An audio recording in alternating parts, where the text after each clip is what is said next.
Здравейте, приятели! Днес имам седмичен пазар. Моя мъж ми каза 60 евро да изхарчим. До тук сме изхарчили около 10 евро.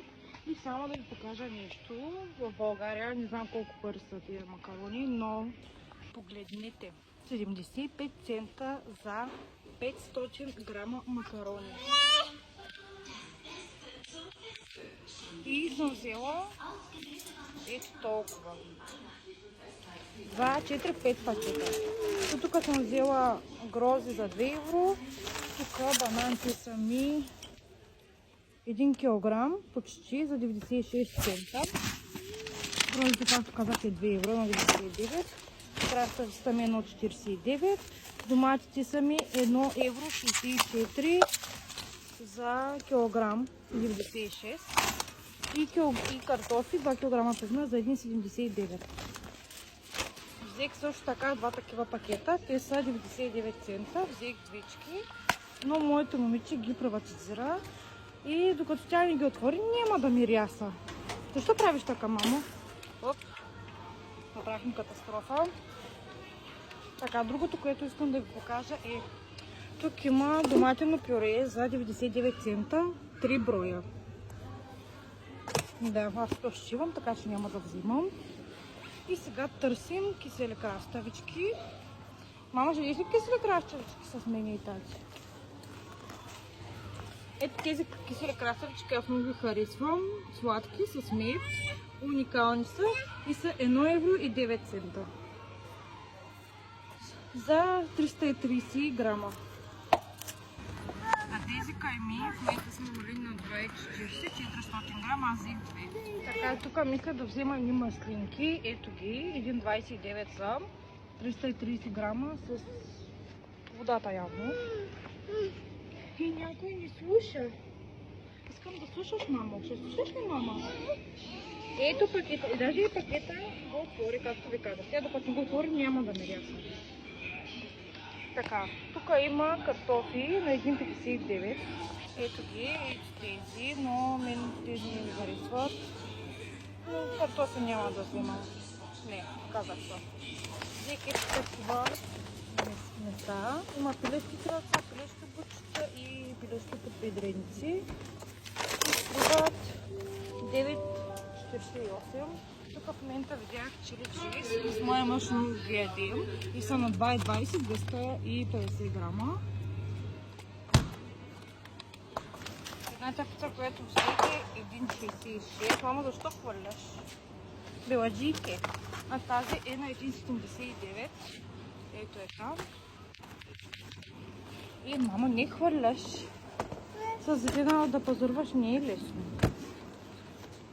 Да. Взех също две запеканки горе-долу. Едните са тея. Те са за работа за моя мъж и те са с карито си. 5 евро. Общо за двете. Мама, сега бута. Приладейки, че взима 2 пакета пуканки за моите дете, 99 цента. И продължаваме нататъка. За тебе, да, вземам 2 такива шоколада. Те са на 99 цента, 2 евро. Мама, не е хвърляш на земята. Ох. До тук съм изхарчила 42 евро някъде и 67 цента. Остава ми да взема Филаделфия, мисля, че беше, но не, няма да вземам. Трябва да купя прясно мляко. И мисля, че с пазара сме приключили. Може да взема нещо на малката, като сладичко. Нека се здравей, мамо! Здравей! Така, като и пресните мляка сме. Добре. Виждам 95 цента е. Това е 3,5 маслено с 95 цента на промоция. Но аз вземам от тези, ще взема 2.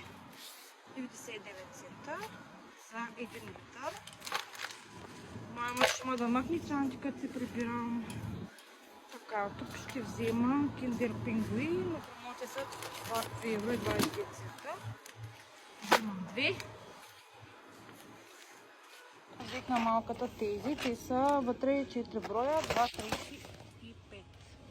Така, също така имам още малко бюджет. Тук ще взема един грах на 1,69. Така. Тук видях някъде грах. Ще взема 2 за 2 евро. Така, тук е добре. Друго какво мога да взема? Фасул. Фасул 1,19. Той е хубав по принцип, но е за 1 евро, но съм го пробвала и не ми харесва. Така. Чакам да отворя поканките. Искаш ли? Така, останахме около 7 евро и взех тези флешки филета. Те са 6,79 и си позволих да взема ето тези. С сурис мога да го направя, с картофи нещо. Те са на 2,29. Малко си реших бюджета случайно, без моя мъж да знае, но когато се прибере, той ще разбере. Надявам се. Той ми каза бюджет 60 евро. Аз имам 5 евро отстъпка от приложението с натрупани точки, т.е. 65. Надявам се да не съм превишила лимита и да го изненадам. Нали така, мамо? И на моето му взех сокчи и сладичко.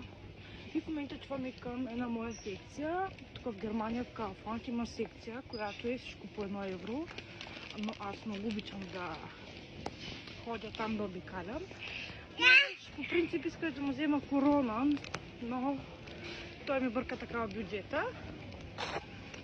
И сега ще видим какво има. Опа, какво е, мамо? Опа! Така, тук няма нищо. Но там им надолу има. Така да видим. Има толкова коледни неща. Но аз имам толкова коледни неща вкъщи, че не е истина. Но тези са много сладки. Не бих си купила, но малко да всичките ми коледни топки ми ги взема от елхата и ми къса ето тези вътре. И хвърля навънка. Или пък ги къса, ги хвърля в коша. Тук нищо ми харесва. Така, пазара е успешен. Платих 63 евро и 45 цента.